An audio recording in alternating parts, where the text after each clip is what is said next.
আলহামদুলিল্লাহ ওয়াসসালাতু ওয়াসসালামু আলা রাসূলিল্লাহ। নবীজি সাল্লাল্লাহু আলাইহি ওয়াসাল্লাম যখন স্বামী, আমাদের ইসলাম শ্রেষ্ঠ কেন? কারণ ইসলামই একমাত্র জীবন ঘনিষ্ঠ ধর্ম। জীবনের প্রতিটি দিকেই ইসলাম দিক নির্দেশনা দিয়ে রেখেছে। খাওয়া, শোয়া, বাজার, সরকার, পড়ালেখা, জিহাদ, কিতাল, ঘর সংসার, দেন দরবার, উজু, গোসল, বাসরঘর, রান্নাঘর, ড্রয়িং রুম, বাথরুম, সব জায়গার আদর্শ আমাদের নবীজি সাল্লাল্লাহু আলাইহি ওয়াসাল্লাম রেখে গেছেন। আজ আমরা দেখব তিনি স্বামী হিসাবে কেমন ছিলেন। আমাদের কল্পনায় একজন স্বামীর যা যা গুণ থাকতে পারে, তার মধ্যে এর চেয়েও হাজার গুণ বেশি গুণাবলী বিদ্যমান ছিল। নবীজি সাল্লাল্লাহু আলাইহি ওয়াসাল্লাম স্ত্রীদের কাছে সবচেয়ে বড় সান্ত্বনার জায়গা ছিলেন, তাদের অশ্রু মুছে দেওয়ার মাধ্যম ছিলেন।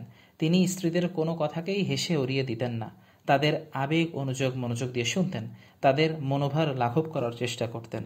বর্তমান বাজারে সুখী দাম্পত্য জীবন বা সফল কাপল বা কিভাবে ভালো স্বামী বা স্ত্রী হবেন, মেসারি বিবি, শাওহার, এ ধরনের অনেক চটকদার বই পাওয়া যায়, কিছু বই বেস্ট সেলারও হয়, কিন্তু কোনো বই নবীজি সাল্লাল্লাহু আলাইহি ওয়াসাল্লামের মতো স্বামীর পূর্ণ চিত্র তুলে ধরতে পারবে না। নবীজির দাম্পত্যের অন্দরে একটু ঢু মেরে দেখা যাক। এক, এখানে মূলত 41টা মতো পয়েন্টে আলোচনা করছেন শেখ আতিকুল্লাহ হাফিজাহুল্লাহ। আমরা আজকে প্রথম দিককার কিছু পয়েন্ট নিয়ে আলোচনা করি, বাকিগুলো পরবর্তীতে আসবে ইনশাআল্লাহ। এক, পাত্রের একই স্থানে মুখ লাগিয়ে পানাহার করতেন নবীজি সাল্লাল্লাহু আলাইহি ওয়াসাল্লাম। আম্মা জান আয়েশা রাদিয়াল্লাহু আনহার কথা মোটামুটি এমন যে, আমি পান করে পাত্রটার অভিজির দিকে বাড়িয়ে দিতাম, তিনি আমার এঁটো করা স্থানেই মুখ লাগিয়ে পান করতেন।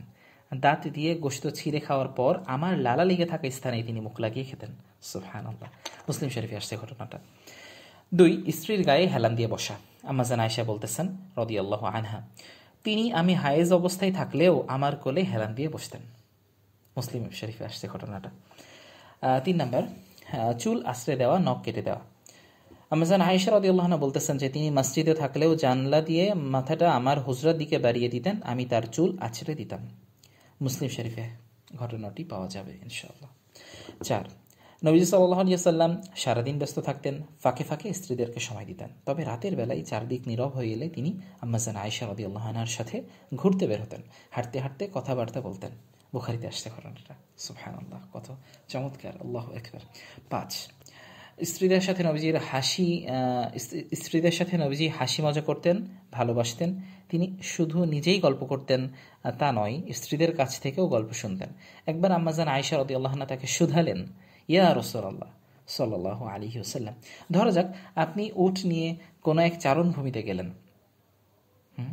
সেখানে একটা গাছ আছে যার পাতা আগেই খেয়ে ফেলা হয়েছে, আরেকটা গাছ আছে যেটার পাতা এখনো অক্ষত। আপনি কোন গাছের কাছে উটকে নিয়ে যাবেন? রাসূলুল্লাহ সাল্লাল্লাহু আলাইহি ওয়াসাল্লাম বললেন, যে গাছে এখনো কোনো কিছু মুখ দেয়নি বা লাগায়নি সেটার কাছে নিয়ে যাব। আম্মা জান আয়েশা রাদিয়াল্লাহু আনহা এখানে বোঝাতে চেয়েছিলেন, নবীজির স্ত্রীদের মধ্যে একমাত্র তিনিই বিয়ের সময় কুমারী ছিলেন, বাকিদের সবাই আগে অন্য স্বামীর ঘর করেছেন। আল্লাহু আকবার। এটা বুখারীতে আসছে। সুবহানাল্লাহি ওয়া বিহামদিহি সুবহানাল্লাহিল আযীম। আজ এই পর্যন্তই। 6 থেকে ইনশাআল্লাহ পরবর্তী পর্বে আলোচনা করা হবে। আল্লাহ তাআলা শেখ আতিকুল্লাহ হাফিজাহুল্লাহকে অনেক উত্তম জাযা দান করেন, তার ইলমে, আমলে, হায়াতে, রিজিকে অনেক ভরপুর বারাকা, আফিয়াত দান করেন। সুবহানাকাল্লাহুম্মা বিহামদিকা আশহাদু আল্লা ইলাহা ইল্লা আনতা আস্তাগফিরুকা ওয়া আতুবু ইলাইক।